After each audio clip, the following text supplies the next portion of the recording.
Тавтан амарчин өрхөн үзэгчтэй амралтын өдрүүдэд хүрдэг хэн бэ ярилцлагын нэвтрүүлгийнхаа ээлж дугаарыг бэлтгэн хүрэхэд бэлэн болсон байна. Ингээд миний хөтлийн явуулдаг нэвтрүүлгийг тухлан сууж үздэг үзэгчтэй баярснаа илэрхийлье. Өнөөдрийн дугаарынхаа шинэ зочныг танилцуулахад туйлын их таатай байна. Тэгээд энэ нэвтрүүлгийг эхлэхдээ л одоо бүсгүйчүүдийг бас дэлгэцэндээ ойртож цугаарай. Бас энэ удаагийн дугаарын маань нэвтрүүлгийн маань тухлан сууж үзээрэй гэж урьж байна.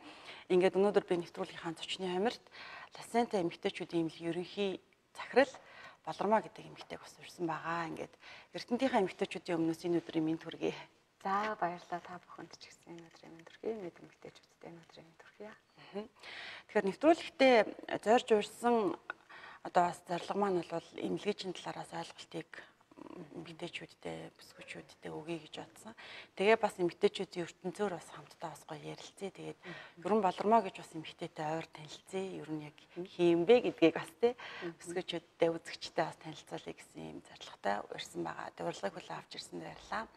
За эхний асуулт маань болохоор ер нь Балармаагийн хувьд одоо айлын хиддэх хүүхэд вэ, тийм ээ? Тэгээ төрж өссөн одоо төрж өссөн газар бас аав ээжийнхээ талаараас яриач гэж. За би эхээс долоолаа. Тэгээд ээж аав маань гавьяат багш, одоо артын багш болсод байдаг. Тэгээд дээрээ 6 ахтай айлын хамгийн бага ганц эмэгтэй. Тий хайр эрхэлж хайрын дундамж өссөн ийм ганц эмэгтэй. Гэр бүлийн харилцаа, гэр бүлийн амьдрал зохиогоод бол одоо 10 жил болж байна. Нөхөр 2 хүүхдийн хамт амьдардаг. Тий. Бас их 6-гийн 6 хэрхлүүлдэг үнэхээр нандаа охин юм байна шүү дээ тий. Ер нь яг Балармаагийн хувьд нөгөө эмнэлэг байгуулах болсон одоо санаа тийм ээ хизээ төрсэн бэ. Тэгээд Францад бас амьдарч исэн, сурч исэн гэж сонсч исэн.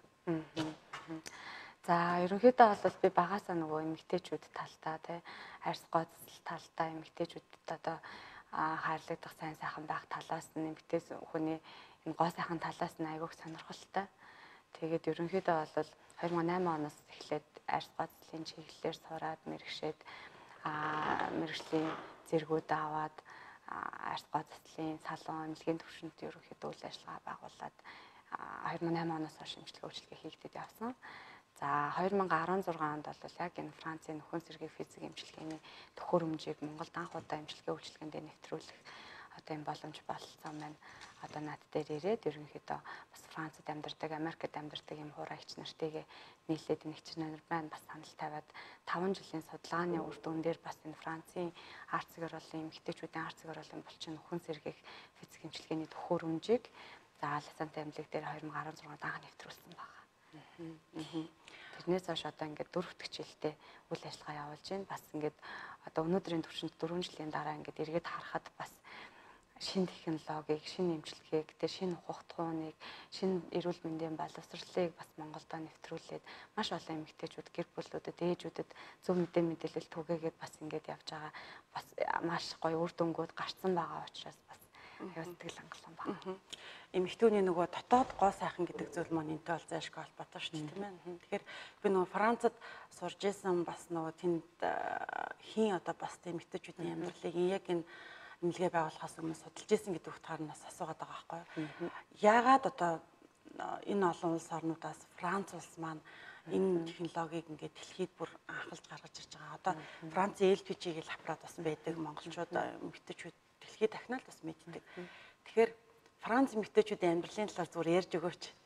Тий. Яг тэнд байж байхдаа юу олж харсан бэ? Тий.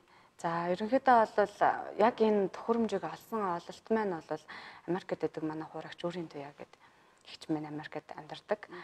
Үүр цайх гэдээ бас манай эгч минь найз бас хурагч минь Франц улсад олон жил амьдарсан юм хоёр маш мундаг юм багын олон жилийн хүрэлтэн мундаг эгч нар маань байдаг.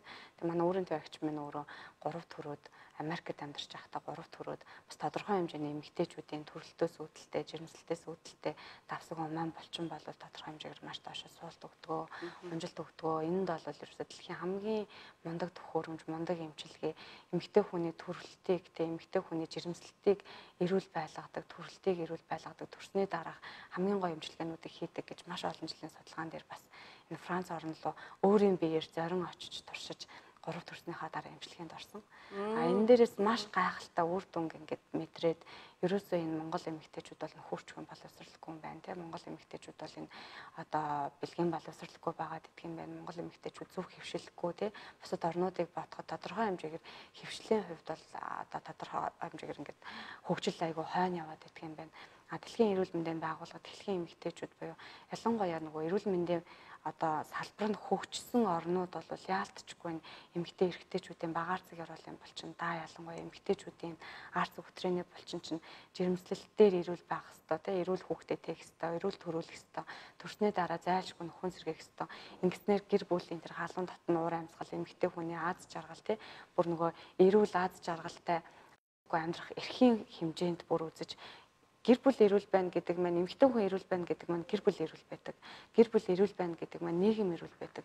Нийгэм эрүүл улс үндэстэн байна өөрөө эрүүл байснаар өшөө цаашлаа тэр удмын сан тий ерөөс улс үндэстний ингэж хөгжиж дэвших хамгийн чухал үзүүлэлтүүд бий болдог гэдгийг Европын орнуудаа ялангуяа Францын орнууд бол маш сайн судалсан. Бүр 1985 онд тий одоо эрдэнэ ажил судалгааны ажлууд маань одоо бас нэлээд үр дүнтэйгээр маш олон одоо сая хүмүүст үр дүн өгснөр 1985 онд л төрсний дараа нөхөн сэргээлт гээд эмэгтэй хүний төрснөөр бүх эмэгтэйчүүдийг сэргийн цэцлийн төхөөр хэмжээнд хамруулдаг юм эрүүл мэндийн даатгалд хамруулсан юм гоё тий боломж болцоонуудыг гаргаж жишг үйжсэн Франц улс тий өөрөө тий ерөнхийдөө яг мэдээж нөгөө хөгжлөөрөө хувь хүний хөгжлөөрөөч гэдэг юм уу эрүүл мэндийн салбар одоо салбараа хөгжснөөр улс үндэстнүүд бол тодорхой хэмжээний онцлогтой явж байгаа ялгаатай байгаа л да. Тэгэхээр Европын эрүүл мэндийн даатгал гэдэг бол маш өндөр юм цензуур тавьдаг тий маш олон сая хүнд үр дүнгээ өгсөн байдаг. За Европын эрүүл мэндийн даатгалд хамрагдах Европын юм стандартыг авсан эмчилгээ гэдэг бол дэлхийн хэмжээнд маш сайн дээгүүрт ордог, хүлээн зөвшөөрөгддөг. Тэгэхээр манай энэ төхөөрөмж манай тэрний чансаа бол бас тавигдах шаардлага асар өндөр. Маш өндөр тийм. Тэр мэдээж зөвхөн Европ эмэгтэйчүүдэд Европ гэхгүй шүү дээ. Дэлхийн өнцөг булан бүрт байгаа олон төрлийн өвчлөлттэй, олон төрлийн одоо хөвшилтэй эмэгтэйчүүдэд туршилтаа хийж, судалгаагаа хийж, олон сая хүнд судлагдаж одоо үр дүн батлагдсны үндсэн дээр Европын одоо стандартыг авдаг, Европын эрүүл мэндийн даатгалд хамрагддаг. Тэгэхээр энэ Европын эрүүл мэндийн даатгалд хамрагдсан эмэгтэйчүүдийн арц гэрэл юм болчин нөхөн сэргээхтэй номер 1 төхөөрөмжийг бид нар одоо 2016 онд Монголд анх удаа нэвтрүүлснээр бүр энэ хамгийн гайхалтай үр дүнтэй. Мэдээж магадгүй энэ арц гэрэл юм болчин гэдэг эмчилгээг нөхөн сэргээх эмчилгээг магадгүй тий бусад орнуудын ч юм уу эсвэл Европын даатгалаа авч чадаагүй ч байт юм уу тий тодорхой хэмжээгээр бусад орнуудын үр дүнтэй дүн батлагдаагүй ийм эмчилгээнүүд Монголд анх удаа орж ирсэн байсан бол энэ эмчилгээ маань ингэж үдэг хүртэл маш өндөр үр дүнтэйгээр үн цэнтэйгээр өсөн дэвчихгүйгээр магадгүй ингээд тий нийгмийн хуулиараа тий тодорхой хэмжээгээр юм үр дүнгээ өгөхгүй арчигдах боломжтой байсан баг л та. Тэгэхээр бид нар хамгийн номер 1 стандартаа авсан эрүүл мэндийн даатгалд хамрагдсан ганцхан ширхэг маш мундаг төхөөрөмж нэвтрүүлснээрээ илүү даваа талтай. Яг нөгөө би түрүүн бас асуусан Франц эмэгтэйчүүдийг төрснийхэн дараа шууд даатгалаар нэг эмчилгээнд хамруулдаг. Тэгэхээр энэ маань бас Францад гэр бүл салалт бас харцангуй их бага байдаг. Энтергээл бас ийм одоо эерэг талууд байна шүү дээ. Энд чинь нөгөө хүний амьдралын юу гэдгийг тийм ээ хэрэгцээнд бас байгаад байгаа чухал зүйл учраас энэ маань бас цаанаасаа бодлогын юм бас яваад ирч тий эрүүл мэндийн салбар нь өөрөө тэрэн дээр бас хоёлаа бас зүгээр ерөөсөө гэр бүл гэдэг бол ерөөсөө хүн угаасаа тий баг балчир наснаас эхлээл одоо хүн болох багаасаа хүлэг болох унаганаасаа гэд бидний ардын үг гэдэгтэй адилхан тий энэ философи бол дэлхийн хүмүүст бас үйлчилж байдаг тий ерөөсөө баг багаас нь хүний хөгжил хүмүүжил энэ бие физиологийн бүтэц зөв хөвшил дадал зуршилтаагаар ингээд суудсан байж байдаг. Тийм ч учраас ерөнхийдөө Европ буюу Франц орн жишээ нь хүүхд эрхийг нэгдүгээр тавьдаг. Хүүхд эрхийг хамгийн эрүүлэр, хамгийн зөрчигдөхгүйгээр эрүүл амьдрах, аюулгүй амьдрах, аз жаргалтай амьдрах, одоо зөв амьдрах энэ эрхүүдийг нь хамгийн нэгдүгээр тавьж өгдөг. Тэр мэдээж хүүхд том болоод нийгэмд одоо хүн болж одоо эрүүл зөв хүн болж өснөөрөө тэр нийгэм улс үндэстэн бол хамгийн том үнэт капитал болоод байгаа шүү дээ. Тэр хүүхд эрхийг бол нэгдүгээр тавьдаг. Хоёрдугаарт гэр бүлийн харилцаан дээр эмэгтэй хүний эрхийг нэгдүгээр тавьдаг. Ер нь бол хүүхд эрхийг нэгдүгээр, эмэгтэй хүний эрхийг хоёрдугаарт тавьдаг Франц орн тий. Франц хүмүүжлийн нууц гэдээ бас дэлхийн маш олон орны юм хэвлэлтээр гарсан бас гоё мундаг ном байдаг л та. Энэ номон дээр хүртэл бас энэ одоо мэдээллүүдийг төрсний дараах нөхөн сэргээлтийн талаар маш гоё дэлгэрэнгүй бичсэн. Монгол хэлний ч гэсэн хөрвүүлэгдэд олон хэвлэл бол гарсан шахсан байдаг тий. Тэгэхээр ерөнхийдөө хүүхдээ ирэх хүүхд өөрөө зөв хүмүүжснээр зөв хүн болно. Эргээд нийгмийн гэр бүлийн харилцааг бодоод үзэхээр эмэгтэй хүн өөрөө эрүүл байгаад, эмэгтэй хүн өөрөө зөв эрүүл мэндийн ухтгуунантай бие физиологи нь эрүүл байдаг, сэтгэл зүйн нь эрүүл байдаг, харилцаа нь эрүүл байж тэр гэр бүлийн нөхөр өөрөө тэрнээсээ маш гоё мэдрэмжийг авдаг. Тэр нөхөрчхөн эргэтэн бэлгэн боловсрол талаасаа ч гэсэн талаал мэдрэмжийг авдаг. Тэр харилцаа нь эрүүл байхаар стресс бухимдал, маргаан хэрүүлтэй бүгд үүсдэггүй байх юм судалгаануудыг хийсэн учраас ерөөсөө эмэгтэй хүний эрхийг маш дээгүүр тавьчихдаг. Энэндээ өөрөө Франц ч юм уу Европын эрэгтэйчүүд өөрсдөө энээсээ маш гоё мэдрэмжийг, маш гоё эерэг өөрчлөлтийг, аз жаргалыг мэдэрдэг учраас энэндээ айгу дуртай байдаг. Миний эрхийг хойш нь тавьчлаа гэж ерөөсөө үздэггүй тий. Эмэгтэй хүний эрхийг л дээгүүр тавьж өөрөө эмэгтэй хүнийг маш гоё эрүүл байлгаж эмэгтэй хүнийг хайрласнараа эргээд гэр бүлмэн цэцэглэн гэдгийг ойлгочихсон улс байдаг. Тэрийг бас цаанаас бодлогоор хийсэн тий. Учраас бодлогоор нь улсаас нь даатгалаар нь тий эрүүл мэндийн байгууллага нь улс нь ингэ шийдээд өгсөн. Шүү хувийн хөвшлийн байгууллага энэ гэр бүл рүү эмэгтэй хүн рүү чиглэсэн, хүүхд рүү чиглэсэн хамгийн зөв оновчтой эмчилгээ үйлчилгээ гаргаж ирэх юм бол бүр маш гоёор ингэж даатгал руугаа бүр үлгэдэж авдаг хүртэл юм одоо гоё юм хөвшил суучихсан байдаг. Тэгэхээр бас энэ Францын орнууд, Европын орнууд бол бас эрүүл мэндийн салбар хүччихсэн байгаа учраас бас энэ мэдээлэлүүд гэсэн. Гэвтэл манай Монгол улс юугаар дутх уу ингээд одооноос энэ зөв жишгийг оруулж ирээ гэж зориглоод шийдсэн мэт зүгээр яг анх эхлүүлж байхад ер нь ингээд яг Монгол эмэгтэйчүүд хэр хүлээж авсан бэ? Яг тэгвэл биднэрт нэг тийм одоо нэг хагалгаанд орох гэсэн гэдэг юм уу тийм мэдсэлд орно гэсэн ойлголт яг энэ юунд бол байгаад байдаг. Нийтлэг эмэгтэйчүүд маань өөрөө шийддэггүй ч гэдэг юм тийм ээ. Тэгэл энэ маань сүлдээ их түгээмэл болсон. Одоо зүгээр одоо төрхийн ч юм уу эмэгтэйчүүдийн эмчнэр хүртэл хийдэг болсон гэл ингээл яг хуу сөрөг талын ярих юм бол олон л доо. Гэхдээ нөгөө эмэгтэйчүүдийн бас ингээд нарийн нандин зүйл ярьж байгаа учраас анх зүгээр оруулж ирж байхад яг ямар байсан бэ өөрт нь? Ер нь бол маш хэцүү ойлгох гэж. 16 онд анх бид нар эмчилгээ үйлчилгээнийхаа төхөөрөмжийг оруулж ирээд Франц руу баг хамталнараа сургалтанд суугаад тий ингээд нэлээд судалгааны ажлуудыг хийгээд бас ингээд нөгөө Монголын эрүүл мэндийн салбарт хүртэл эмэгтэйчүүдийн багаарцгийн булчингийн сэргээн цэцэл гэдэг эмчилгээ огт байхгүй. Тэр стандарт ч гэсэн бас тодорхой хэмжээгээр дутмаг байсан учраас энийг хүлээн зөвшөөрөх гэж энийг бид нар сурталчлан таниулах гэж энэтэй хамааралтай эрүүл мэндийн боловсролыг олох гэж дахиад дээрэс нь Монгол эмэгтэйчүүдийн булчингийн онцлог ямар юм бэ? Яаж бид нар тий төгс үр дүн тий тэр 100%, 1000% үр дүн өгөх вэ гэдэг тал дээр бас нэвтрүүлэхэд мэдээж бүр маш хэцүү байсан. Жишээлбэл гэх юм бол дэлхийн эрүүл мэндийн байгууллагаас угаасаа тий дэлхийн эрүүл мэндийн байгууллагаас угаасаа эмчилгээний юм нөгөө дараалал гэж байдаг л та. Тэгэхээр өвчлөл гэдэг нь өөрөө ерөөсөө хүний хувь хүний буруу хвшлээс болж үүсдэг. Нэгсэндээ бүх төрлийн өвчлөлтэй бидний арцгийн булчин гэж юу юм? Ер нь арцгийн булчин гэж ярихад л арцгийн булчин гэдэг хаана байдаг? Ямар булчин? Ямар үүрэгтэй? Тэ яаж одоо тэр буруу суларснаар ямар эрсдлүүд өвчлөлүүд үүсдэг? Тэрийг яаж урьдчилан сэргийлэх ёстой гэдэг арцгийн булчин гэхэд л ойлгодоггүй. Арцгийн булчингийн нөхөн сэргийлэх гэхээр мэдэхгүй, арцгийн булчин гэхээр мэдэхгүй. Тэгтэл өтрээний булчингээ ярингуут л ойлгочдөг. Гэтэл өтрээний булчингийн чинь үүсгээд идэг, дээр нь байдаг. Өтрээний булчинг удирддаг булчин арцгийн булчин юм а гэдгээ мэдэхгүй. Одоо бол одоо сүүлийн жилүүдэд мэддэг болж штэ. Бас таниулах гэж нэлээд орчлог хийсэн тийм. Тэр бид нар арцгийн булчин гэж эхлээд тодорхой хэмжээгээр мэдээлэл түгээсэн чинь огт хүмүүс ойлгохгүй байсан учраас эхний нэг жил бол бид нар өтрээний булчин гэж ярихаас өөр аргагүй тий. Тэгээд арцэг өтрээний булчин гэж ярьж эхэлсэн. За нэгдүгээрт, хоёрдугаарт нөгөө хөвшил, буруу хөвшлээс болоод бүх төрлийн өвчлөлүүд үүсдэг тий. Гэтэл дэлхийн эрүүл мэндийн байгууллагаас үүсээд байгаа проблем, үүсээд байгаа өвчлөлийг ангаахын тулд эхлээд тухайн хүн зөв хөвшилтэй олох хэрэгтэй. Нэгсэндээ арцгийн булчин сулалдаг тий биднэрт маш олон шалтгаанууд байна. Ялангуяа Монгол эмэгтэйчүүд ажигладагаар болвол тий хүнд юм өргөхдөө бид нар арцэг өтрээний булчингаас суллаад доош нь дүлээд өргөдөг юм байна. Ханааж найдалхтаа дандаа хөвлийн даралтыг доош нь дүүлж өтрээгээ арцгийн булчингаас сулалдаг юм байна тий. Наадхан тий антибиотик гэмийн буруу зохисгүй хэрэглэнээс болоод энэ бүх булчингууд бол сулардаг юм байна ч гэдэг юм ингээд маш олон шалтгаануудаас болоод өтгөн хатгаад өтгөн шингэнээ бид нар тий ялгаруулахтаа хүртэл буруу сууж сулдуур дээр буруу сууж хөвснээс болоод тий бас энэ арц өтрээний булчингаа ч юм уу сулалдаг юм байна гэдэг мэдээллүүд огт байхгүй. Тэгэхээр ерөнхийдөө дэлхийн эрүүл мэндийн байгууллагаас эхлээд тэр булчин суллаад байгаа өвчлөл үүсээд байгаа шалтгаануудыг хүн өнөөдөр тий зөв болгосноор эхлээд дагашдны өвчлөлийг эмчлэх нэгдүгээр эмчилгээний програм гараад ирчихэж байгаа. Хоёрдугаар дэлхийн эрүүл мэндийн байгууллага сэргээн цэцэл гэдэг бол ерөөсөө дэлхийн хэмжээнд хамгийн чухал эмчилгээ байгаа. Сэргээн цэцэл. Ерөөсөө дэлхийн нийт эмчилгээ үйлчилгээний одоо үр дүнтэй эмчилгээ хийхийн 60-70% сэргээнцлэлээр бүрэн 100% үр дүнгээ авдаг учраас сэргээнцэл бүх төрлийн сэргээнцэл тий. Тэгэхэд бидний эмчилгээний одоо төхөөрөмж минь арцгийн булчингийн сэргээнцэл болоо явчихж байгаа юм тий.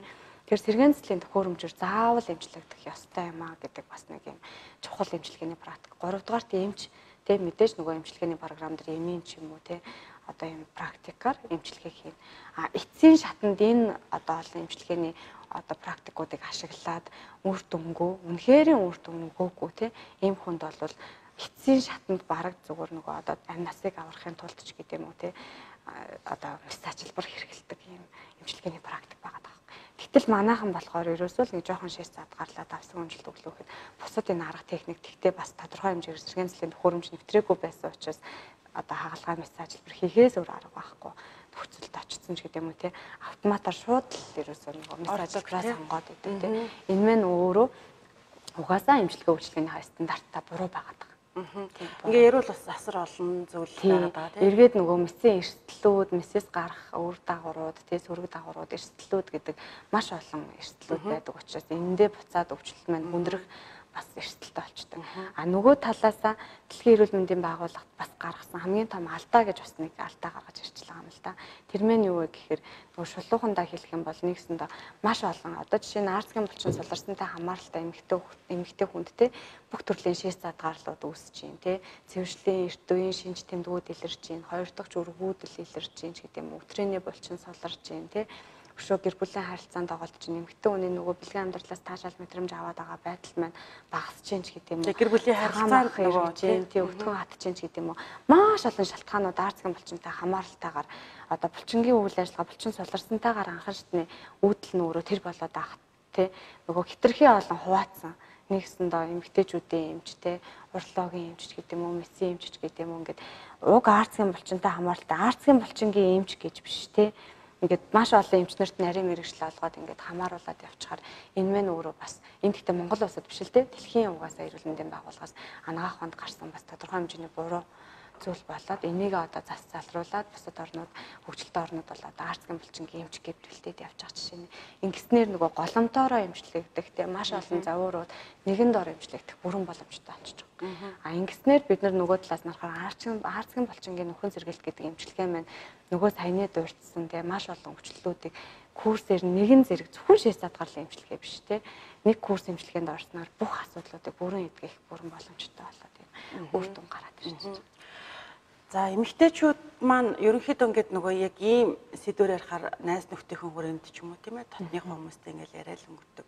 А гэхдээ нөгөө амьдралынхаа бас нөгөө олон ачаа өөрч явдаг хүмүүс шүү дээ тийм ээ. Тэгэхээр яг тэр болгондоо ингээд хүртээд бүгд л ер нь тэгэл бас дотоод гоо сайхандаа тийм ээ анхаарахыг хүсдэг боловч төдийлөн бас чадахгүй эсвэл бас ийм хийв маягт шилжиж чадаагүй л яваад байна л да тийм ээ. А гоо сайханд бол хангалттай одоо эмэгтэйчүүд маань бас орох юм бол миний арьс гэдэг талаасаа бол анхаарат байх шиг байна. А нөгөө талдаа бол бас төдийлөн ингээл за хаяа нэг үзүүлчээл явдаг ч гэдэг ч юм уу. Тэгээд өсгөөчүүд ер нь ингээд нэг жоохон эцгэлж ханддаггүй ер нь яг одоо юу гэдгийг те одоо бас энэ чинь хүний дотоодоос юутай холбоотой нууцтай холбоотой гэдэг утгаараа ч юм уу та тийм. Нэгдүгээр эмэгтэй эрэгтэй хүмүүсийн арцыг оруулан булчин хөлийн өндөд байдаг учраас одоо бид нар бас төдийлөн нэгдүгээр анхаардаггүй. Хоёрдугаар думаа уучрыг идэрхээр бид нар тодорхой хэмжээний төлөв хэрэгтэй. Ийм төлөв хэрэгтэй учраас бас тодорхой хэмжээгээр анхаардаг ба хэрвээ зүгээр нүүр ам маань өвдөд ч юм уу гар хөл маань гар маань жишээ нь ингээд атгах чадахгүй болоод бадараад ингээд хөл гар нь гიშгэж чадахгүй болох юм бол маш хурдан эмнэлэгтэй очдог. Тийм жоохон яахад яаж үзүүлчихдэг тийм. Гэтэл төлөв эрхтэй юм байна, хөлийн өндөд байдаг юм байна. Ийм эрхтэй учраас тодорхой хэмжээгээр таадаггүй тийм. Өвчлүүд нь дотроо үсээл энэ маань ингээд 5 жил 10 жилийн хугацаанд улам орхог болоод мэдэгдэхгүй ч юм шиг тийм мэдэгдээд байгаа ч юм шиг байдлаар ингээд яваад өнгөрчдөг. За дараагийнхаа нэг шалтгаан нь бол за тодорхой хэмжээгээр нөгөө эмнэлгийн байгууллага эрүүл мэндийн тусламж үйлчилгээг монголчууд юу гэж болгодог гэхээр өвдцснийхаа дараа л өвчнөө хамгаах гэдэг очдог байгууллага гэж ботчихсон хамгийн буруу. Эрүүл мэндийн байгууллага, эмнэлгийн байгууллага, эмч эмнэлгийн мэрэгчлэлтэй ажилтнууд гэдэг бол урьдчилан сэргийлэх талаасаа тий хамгийн сайн сургалт сурталчилгааны ажлуудыг хийдэг. тэр талаасаа зөвлөгөө мэдээлэл өргөн эрүүл мэндийн боловсролтой болж хангадаг тийм нөгөө талаасаа тухайн иргэн өөрөө өвчлөл гэдэг зүйлээс урьдчилан сэргийлж ингэж эмчилгээ үйлчлэгэнд хамрагдах ёстой гэдэг ухтхан Монголд аягүй тутмаг байдаг учраас бид эмчилгээ байгууллагад өвдснийхаа дараа орчихсон. Юусэн манай аймлаг Европын стандартын дагуу эмчилгээ үйлчлэг хийдэг хамгийн даваа талын дээр гараад ирчихэж байгаа. Яагаад тэгэхээр бид нар урьдчилан сэргийлэх бүх төрлийн үзлэг онцлогоо эмчилгээний мэдээлэл хөгжих үн тэ бэлгийн боловсролыг олгодгоор хамгийн давуу талтай байгаа. Яг бүр ингээд эмэгтэй хүн ямар хөвшилтэй байх хэвээр эмэгтэй хүний ар зүтрийн чинь ямар зөв ингээд дасгал хөдөлгөөн төр кейсийн дасгал зөв хийж авах хэвээр тийм ингэснээр өшөө бүр нөгөө жирэмслэлт төрөлт гэдэг бол Монголд бас тодорхой хэмжээгээр статистик судалгаа дэлхийн орнуудад бодоход аягүй муу байгаа гэдэг. Муу гэдэг нь ямар утгатай гэхээр эмэгтэй хүний төрөлт толгой нь ер нь бол ингээд ойдлогоо төрсөн эмэгтэй маш байгаа тийм дандаа ойдолтой хязгангийн хайж спорттой жирэмслэлт өөрөө ингээд одоо хордлогч гэдэг юм уу асуудал бэрхшээл ихтэйгээр тэгээд өвчлөл ихтэйгээр жирэмсэлдэг тэлтэй өвдөлтөд төрүүлжээ төрөлтөө дахиад өвдөлтөд төрчдөг болохоор энэ эмэгтэй хүний нэгсэн хамгийн одоо тэр чухал төрөлт гэдэг жирэмслэлт гэдэг чухал байхад бид нэг өвдөлтөд авч дараа нь ихэд асраа олон бэрхшээл олон асуудлаа гээд өөртөө аваад ирчихдэг. Тэр ер нь урьдчилан сэргийлж өнөөдөр дэлхийн эрүүл мэндийн байгууллагаас уриалж байгаа юм. Гэр бүл төлөвлөлт гэдэг хамгийн чухал юм аа тий. За хүүхдийг тээлтэй тий жирэмслэлтэй төлөвлөх гэдэг хамгийн чухал юм аа. Тэрнээс биш Монгол эмэгтэйчүүд Монгол гэр бүлүүд өнөөдөр яаж юм олуулал гаргацдаг тий. Олсныхаа дараа гарах шаардлагагүй бол үр хөндлөлт гэдэг ямар ч зүйлийг хийлгээ гэдэг ч гэдэг юм. Тэрний эрсдлээ ойлгох ч гэдэг юм тий. Эргээд маш гой төлөвлөгөөндөө ороод ирэхээр жирэмснээс хамгаалах маш олон одоо хэрэгслүүдийг хүртэл ингэж төдийлөн хэрэглэдэггүй ашигладаггүй байх жишээ нь ингээд өөрсдийнхөө эрүүл мэндийг өөрсдөө ингээд тийм хайн гэдэг. Тэгээд дээрээс нь маш их тийм хурцгүй насан дээр хурцгүй бэлгийн харилцааны эд оргил үе дээр хөвшөлтөө аваад ирдэг. Тэгээд 40-аас дээш насны эмэгтэйчүүд эрэгтэйчүүд ч гэсэн тийм 40-45-аас дээш насны болохоор автоматар өөрсдөө имээ болохоор автоматар ингээд цэвэршилт явуулаад тий одоо олон төрчих юм бол автоматар шийдсэн гарал үүсдэг ч гэдэг юм уу 40-аас дээш насны эрэгтэйчүүд бол автоматар шийдсэн хандаг ингээд шийдэж чаддгүй болдог түл шийдэг болдог гэдэг буруу ойлголтуудыг яг нийгэм Монголын нийгэмд тодорхой хэмжээгээр бид ийм хөвчлийг суулгачаад байгаа учраас ийм байгаа болохоос биш тэрнээс биш энэ эрүүл мэндийн салбарт биш зүйл 70 нас 60 нас 70 нас 80 настай гэсэн чинь бэлгийн харьцаанд бол орж ирдэг тийм энэ хөрчгүй ритмэн өгөө эрүүл мэндтэй ялгаруулах систем өтөн шиг эрүүлэр гаргаж ирдэг зөв хөвшилтэй байна. Энэ тоглолтод байгаа хамгийн. Ер нь ямар сонирхолтой одоо хобби ч юм уу тийм юу судлах туфтаа вэ? Тий яг хөө мэдээж нөгөө багасаа өссөн суурь хүмүүжлтэй хүнийг ээж аав маань багш болоод ч гэх юм хүн маш сайн зөв зааж зөвлөх сургах гэдэг юм байнга тогтмол ингээд харж өссөн. Тэгээд яг хүний хобби мэдээж бүжиглэх ном унших тийм сониучин туршилтуудыг хийх тийм янгахан салбарч юм бас тийм шүү дээ. Химийн туршилтуудыг хийх одоо би жишээ нь ингээд ямарваа нэг юм яг нэлээд сайн судалж байгаа. Эхлээд өөр дээрээ туршиж үзээд өөр дээрээ өөр дүн гарсан зүйлээ маш сайн цааш нь хөвөх аягүй тийм хоббитай. Тэгээд тийм бас хобби байдаг. Нөгөө талаас одоо сүүлийн миний хийж байгаа ажил онцлогийн мандгаар бид нар зүгээр нэг эрүүл мэндийн байгууллагын эмнэлгийн тусламж үйлчилгээ эмнэлгийн одоо тийм эмч мэрэгчлэнүүд ингээд хийгээгүй. Манай эмнэлэг бол жишээ нь ингээд бүх эмчнэрийг бүх эрүүл мэндийн байгууллагад үйлчилгээний ажилтнаа хүртэл орчин бүтүүлэгч гэдэг статус дээр байлгадаг ч гэдэг юм тийм нэг талаас бид нар ингээ хийгээд байгаа ажил маань өөрөө магадгүй 5 жилийн дараа 10 жилийн дараа 20 жилийн дараа гэхэд те тодорхой хэмжээгээр Монголын гэр бүл салбартыг багасгацсан бууруулсан тодорхой харилцааг бууруулсан те Монголын эмэгтэйчүүдэд эрэгтэйчүүд гэр бүлүүдэд үүсэж байгаа тэр өвчлөл баримтлалуудыг багасгацсан харилцаанд өөрчлөлт авчирсан те манай ураач өөрөө эрүүл Монгол эмэгтэйлэг бүтэн гэр бүл гэсэн ураатай үйл ажиллагаа болдог. Энэ ураагаа те бид нэр ингээд бодит үр дүнгээ харчихсан. Тэгэд ийм олон том зорилготой Монголын нийгмийг ингээд ойлгох гэсэн Монгол хүнийг эрүүлжүүлэх гэсэн зорилготой. Нөгөө тэгвэр бид нөгөө одоо мэдээж хүн чинь нөгөө ээж болохоос өмнөх зорилго нэг өөр байгаа шүү дээ. Ээж болоод их хүн болоод хүүхдүүдийнхээ өмнө бас нэг хариуцсан үүрэгтэй болоод ирэхээр эргээд зорилт маань хүртэл ингээд хобби боловсруулаад ингээд хөгжүүлэх юм байна. Тэгэхээр ирээдүйд миний охин, миний хүүхд би хий тийм янга охид хүүхдээ өөрийнхөө хүүхдийг эрүүл зөв өсгөөд ингэсэн ч гэсэн нийгэм хэмжээгээр хөгжүүлэлттэй энэ асуудалтай байгаа гэх юм бол миний хүүхдийг хэзээ ч эрүүл амьдарч чадахгүй учраас бид нар тэр магадгүй ингээд маш олон гэр бүлүүд бас тодорхой хэмжээгээр гадагшаа гардаг тийм. Гэхдээ эцсийн зогсоол нь Монгол улс шүү дээ. Монгол улс. Тэгэхээр Монголыг л бид нэр гоё олох хэрэгтэй. Тэр монголчуудын бас нэг илүү одоо сүүлийн бас 2019 онд манай Францын эрдэмтэд 19 оны 4 сард ирээд бид нэр сургалт хийсэн л тийм. Тэгээд 3 дахь удаагийн монгол хүмүүс дээр ингээд судалгаа 3 дахь жилийн судалгаа туршилт сургалтын дээр бидний үуч ямар үр дүнд хүрсэн бэ гэхээр монгол хүний тухайн хүний магадгүй энэ өвөл зүйн өөрчлөлтөө тий мах идэгтэй ч гэдэг юм уу тодорхой хэмжээний бие физиологи догтцтэйг хамаарлалтаагаар монгол хүний бие монгол хүний булчингийн онцлог гэдэг бол гайхалтай юм байна. Тэгээд бүр маш гайхалтай маш өндөр үр дүн авдаг тий. Одоо дэлхийн Европын орнууд жишээ нь төрснийхэн дараа байнгын нөхөн сэргээгээл аюул зөв хэвшилтэй байгаа эрүүл мэндийн боловсролыг байнга тогтмол өгч иж нэг юм боломжтой хахад Монгол эмэгтэйчүүд ганцхан курс эмчилгээнд ороод төгс үр дүн авах гайхалтай. Гайхажсэн. Тэгэхээр булчингийн онцлог гэдэг маш сайн гэсэн. Эргээд буцаа сулрах ч юм уу тий. Эргээд буцаад албан төвд авах ийм боломж бол хайрцангуй дэлхийн бус орнуудын бодоход бүр баг нэгдүгээр тавхаар. Хамгийн сүүлд хизээ Монголынхаа одоо үзэсгэлэнт газраар аялсан бэ. Ер нь Монголын одоо байгалуудаар аялахад юу гэдгийг ямар нэг тийм гоё мэдрэмж өөртөө авдаг вэ? Хаашаа аялах вэ? Монголоор бүтэн бол таарч үзег байгаа, таарна гэсэн бодолтой байгаа.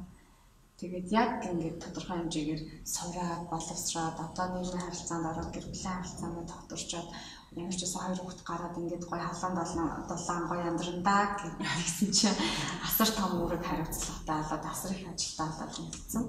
Тэгээд бол жилдээ нэг удаа бол тодорхой хэмжээгээр одоо өөр орчинд орчих тийм 7 сард 7 хоног гэр бүлээрээ өтөр рүүгээ би ерөнхийдөө Голтой аймгийн Голтой охин тэгээд өтөр рүүгээ аялалд явсан. Ер нь бол одоо эхлээд Монголыг олдоосгоно. Тойрна гэдэг. Хамгийн сүүлд ямар ном уншиж дуусгав? За, ерөнхийдөө нөгөө удирдлага тал руугаа чиглэсэн номнуудыг сүүлийн үед аягүй уншиж байгаа. Би ер нь 10 жилдээ маш их ном уншдаг гэсэн. Сэтгэл зүйн номнуудыг, эмпатигийн сургамж төгөөллүүдийг ер нь миний хамгийн анхны уншсан ном бол эмпатигийн сургамж төгөөллийг одоо 3 номыг нэг өдөрт донтож уншаад тэрнээс хойш би номонд одоо 5 дугаар ангид уншаад тэрнээс хойш номонд би бүр илт буцалтгүйгээр орсон. Тэгээ мэдээж нөгөө олонсын ер нь амар тийм сэтгэл зүйн талын тийм юм харилцаа талын номнуудыг аягүй уншдаг гэсэн, шилэг ухаан талын номнуудыг аягүй уншдаг гэсэн. За сүүлийн жилүүдэд бол тодорхой хэмжээгээр сүүлийн 4-5 жил бол удирдлагын тийм хүний нөөцийн одоо менежментийн номнуудыг их уншиж одоо энэ сургалтуудад веб төвчний ганцаарч хийсэн сургалтуудад ч гэсэн менторуудтай багш нартай тийм ингэж өөрийгөө хөгжүүлж явж байна. Боловсролын зарчим одоо өөртөө барьдаг. Тийм. Ер нь бол би байсан бол гэж айгүйх боддог. Тэгээд ажилчид эмч нартаа ч гэсэн одоо энэ хүний өнцгөөс өөрийгөө өнцгөөстэй оронд нь орлуулж маш сайн хүний өвчлөлийг нэг ч гэсэн хүнийг гэр бүлийн харилцааг нь сайжруулад аварчих юмсан тийм. Ерөөс ингээд би байсан бол гэдэг юм дээр маш их боддог. Нөгөө талаасаа хизээж нөгөө өөртөө хэрэглэхгүй зүйлийг хүнд хэрэглэдэггүй. Тэгээд яг түрүү хэлсэнчлэн хамгийн их хэлж би эхлээд судалдаг л да мэдээж хамгийн сайн бүтээгдэхүүн юу вэ? Энэ сайн бүтээгдэхүүн үү, сайн үйлчлэгээ юу, сайн төхөөрөмж үү, олон улсын стандарт авсан уу тийм энэ эрүүл мэндийг баталгаажсан уу гэдгийг маш сайн судалдаг. Судалсны үндсэн дээрээс ингээд маш сайн баталгааждаг зүйл хамгийн түрүүнд өөр төр туршиж үздэг. Энд ч бас юм феникс төхөөрөмж болж хамгийн их нэмжлүүлэгч нь би өөрөө байсан. Тийм. Одоо ингээд нөгөө нэг эмэгтэй хүмүүс чинь нэг тийм бяцхан зүйлд баярлж идэг тий. Ер нь тэгээд нэг хаяад цэцэг авчих юм бол нөгөө цэцэг шиг адилхан хөөрөлд илбэлэл явждаг болсон шүү дээ. Тэгэхээр эсвэл хизээ гоё цэцэг авсан бэ? Хинээс авсан бэ? Цэцэг манай нөхөр бас юмудаар өгдөлтөд төрсөн өдөр эмэгтэйчүүдийн эрхийг хамгаалах өдөр ч гэдэг юм тий. Ингээд баярлалдаг. Тэгээд манай хүүх 2 хүүхэд бол аягаар романтик. Бараг ааваасаа илүү романтик. Ингээд цэцгээр цаасан дээр хөөрхөн цэцэг зураад байна. Өдөр болгон захиа бараг ийм гой бэлгүүд бол өгдөг гар орсон. Тийм тэндээс хамгийн их хүний хавьд аз жаргалыг авдаг мэдээж нөгөө хайртай хүмүүсээ тийм аз жаргалыг мэдэрдэг. Энэ зам би бас нөгөө Монголын залуучтай холбооны залуу хамлаалагч гэдэг маш их шаардлага бас одоо тэрнээс авсан. Энэ өдөр бас голом маань цэцгийн баглаатай. Хинсийн зүйлээс давхсан тэр бас гоё байсан. Олон эмэгтэйчүүдийг баярлуулж бас тэр гэр бүл талуунд нурамсрал өгсөн баг зүгээр сэтгэл мэд юм амар тод болцсон үйлчлүүлэгч байгаа тухайс зүгээр хуваалцаач. Ингээд нэг сэтгэлээс чинь гарахгүй эсвэл тэр эмэгтэйд бүрнээр өөрчлөлтүүд тий гайхалтай өөрчлөлтүүд тэр хүнд одоо гэдэг ч юм уу тийм содон өөрчлөлтүүлэгч. За хамгийн анхны өөрчлөлтч юм ерөөсөө юм сэтгэлээс гардаггүй. Манай найзын маань энэ байсан л та.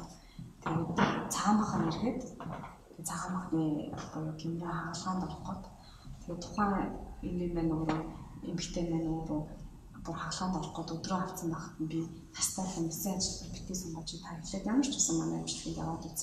Тэгээд одоо үрдэн гарахгүй гэж би танд хэлэхгүй ямар ч гэсэн үрдэн гарна гэдэг эмчилгээнд аваад үзсэн хойшлуулж айгуу дургу орсон л да. За гэл ингээл нөгөө альбом хүчээр л орсон л да. Тэгэл 10 хоног эмчилгээнд орсныхоо дараа уйлаад нэг дээр ороод ирчихсэн. Тэгээд бүр ингээд айгуух золонгоо ярьсан тэн дээр өгж ирсэн гэхээр хор тавдартай маш аюултай гэж онцлогдоод тий Монголд ингэж онцлогдоод би бүр 30 кг туураад тэгээ нэг сарын дотор 30 кг туураад тэгээ би гадагшаа явж бүр ингээд онгоцны буудлаас төргнээр имлэг рүү очиж ирсэн. Бүр тэрхэн зэртээр явдаг болтлоо бүр тэгж биемээ нууцсан. Тэгээ имлэг дээр очиод 7 хоногийн бүрэн шинжилгээ хийгээд нөгөө гадаад ивжийнхаа өрөөнд ороод дуудагдаа тэрхэн зэртээ ингээд гэж байгаа юм шиг ингээл очсон чинь танд ямар ч хор тавдар байхгүй зүгээр хор тавдар бол биш ээ гэдгсэн чи би зүгээр босоод уйлаас ингээл шууд босоод гүйсэн гэж ярьдаг байхгүй. Тэгээд би дараа нь бас нөгөө эмчилгээ хийсний дурынгийн эмчилгээнд орсон чинь тэрнээс хойш яг тухайн хүн гэж бодож байгаа юм л да. Хойш миний ингээд цагаан бах хийдэг болсон. Би ерөөсөө ингээд одоо би хятад эмчтэй хаалганд ороход гэсэн ер нь бол эмнэлэгт үзүүлэх дургуй эмчлэгдэх дургуй юм байсан. Би эзэж эмчлэг үйлчлэг өөртөө өгнө гэж бодоагүй. Тэгээ би ингээ аль удааг эмчилгээнийхаа дараа бүр хятад эмчтэй очиж үзүүлсэн чинь ингээд эмчилгээгээ 10 хоногор нөгөө хаалгаагаа хойшлуулсан. 10 хоногийн эмч нь лаа өгсөн гэж байгаа. Лаа өгөөд 10 өдөр ингээд өгнөөрөө билаа халаад гэсэн чинь ерөөсөө 2 дахь 3 дахьаас шалгуу болж ингээд би ямар ингээ харах юм шиг л тий. Тэгээд тэгчихсэн. Тэгээд 10 хоногийн дараа үзсэн чинь миний өгсөн лаа тань юм болохгүй. Та өөр зүйл хэрэглэсэн бай. Тэрийг надад хэлээч гэгээд уусаа. Тэгээд эмч хүртэл тэгж ирсэн. Одоо би дахиад 10 хоног сонгож аваад гээд дахиад сонгож аваад бүрэн заваараасаа бас нэлээд 78 настай эмэгтэй байсан л та өөртөө аваад уйлаад бүр ингээд байнгын надруу ингээд уйлаад уусаа тэрнээс хойш мөнхийн сэтгэлээ байсан тийм. Тэр бол нэгдүгээр 16 онд гарсан хамгийн бодит үрдэн. За дараа нь бол манайд маш олон өөрийнхөө хуримны өдөр ирж эмчилгээнд орсон тохиолдол. Тэгээ Улаанбаатар хотын салбарт л та хоёрын талаач дараа эмчилгээг өгчихгүй. Ягаад гэвэл надад маш гоё үрдэн авсан. Манай бүр нөхөр одоо ингээд тэгээ зайсан толгой дээр манайх зайсан гоошны гэртээ зайсан толгой дээр зураг аваад явуулж байхдаа 20 минут эмчилгээнд орчихъя гэж талаач тагаа бүр орж ирчихсэн тохиолдол байсан. Сайн өмчлөлөгчтэй. Нас юм содон болоод нөгөө би хизээч бид нар ч гэсэн нөгөө эрүүл мэндийн талаасаа эмч болон ажиглаад энэ байж боломгүй гэж нэг тохиолдол гарсан. 5 жил биений нэрийгөө эмэгтэй миний биений 12 дахь эмчилгээний дараа нэрлээ биччихсэн л та. Тэгвэл та шинж тэмдэг илэрээ тодорхой хэмжээгээр үзэгдээд яваад байсан баха. Зөвшөлт гэдэг нь юу? За энэ дээр бол бас нөгөө яг таны хэлдгээр үүсэхгүй тийм хүн ямар зүйлээс мэдрэмж авч ямар зүйлээс таашаал мэдрэмж кафе авах нь бол хүүхдийн сонголт. Гэхдээ Монголд ингээд хэтэрхий ажиглагдсан бол хайрлагдсан эмэгтэй өөртөө ихтэй эмэгтэй гэдэг хоёр дээр фокуслах. Миний үзэл бодол тийм л гэдэг л та. Нэгсэндээ өөрийгөө хайрладаг, тийм хүртөө хайрлуулдаг, сэтгэл хангалуун амьдралдаа сэтгэл хангалуун гэдэг эмэгтэйчүүд бол хайрцангуй нөгөө юм үндсэн нүг тайлцсан гэж зарим тохиолдолд бас тэгдэг шүү дээ. Нөгөө өөр зүйлээс кайф авдаг тийм. Нэгсэндээ гэдэг хайраасаа, халамжаасаа, эрэг хандлагаасаа, эрүүл байхаасаа гэж кайф авдаг учраас ингээд бас нэг мэдээлэл хэд материал гарцсан байх гэдэг. Мэдээж бас энэ бол хүний тухайн хүний соёлын асуудал тийм. Нөгөө талаасаа өөртөө ихтэй эмэгтэй. Бид нэр ингээд маш олон эмэгтэйчүүд дээр судалгаа хийгээд ярилцаад авч байгаа.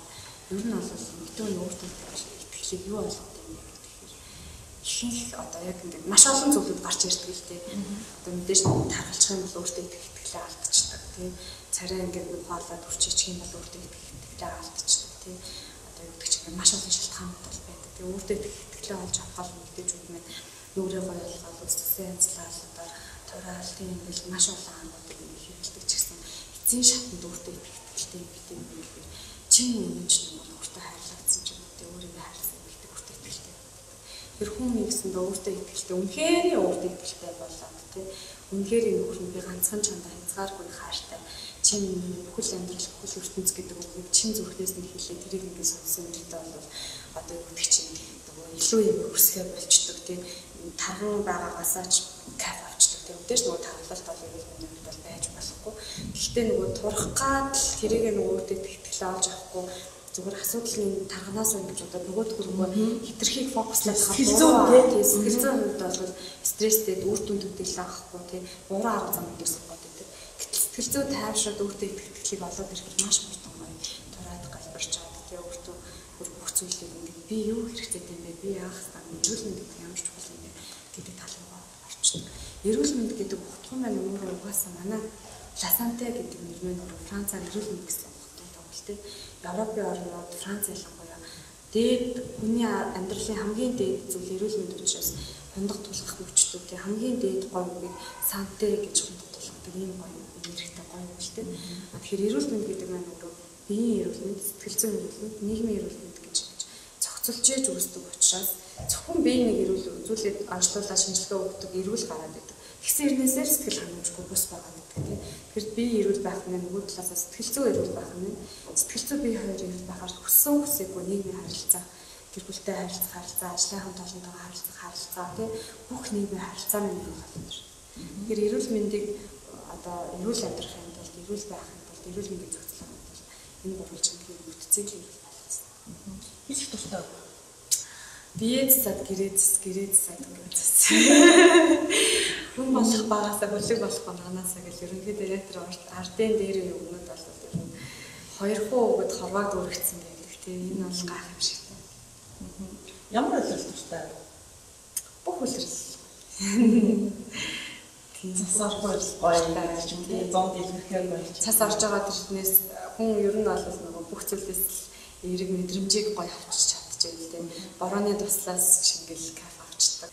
Ер нь хүн эрүүл байгаад ирэхээр эрүүл зөв болоод ирэхээр бас бүх зүйлийг эргээр хардаг болчдаг. Өвдөлтөөсөө хүртэл кайф аваад эрүүл байх нь ямар гоё аз жаргалтай байдаг юм гэдэг тийм шүд өвдөлт хүртэл тэрнээсээ кайф аваад ирж байгаа. Ер нь өөртөө одоо хамгийн их ярддаг өдөртөө хамгийн их дуудлага ярьдаг хүн юм бэ? Манай нөхөр.